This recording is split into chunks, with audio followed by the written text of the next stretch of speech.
This is a weekly test of the Emergency Alert System. This station is testing equipment that can quickly warn you in the event of an emergency.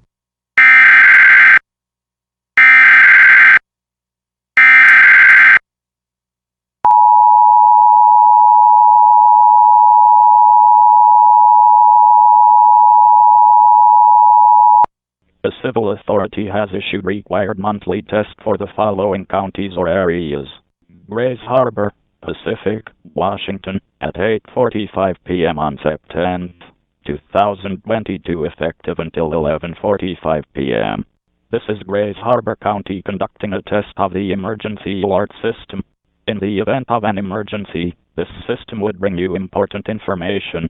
The following tones will conclude this test.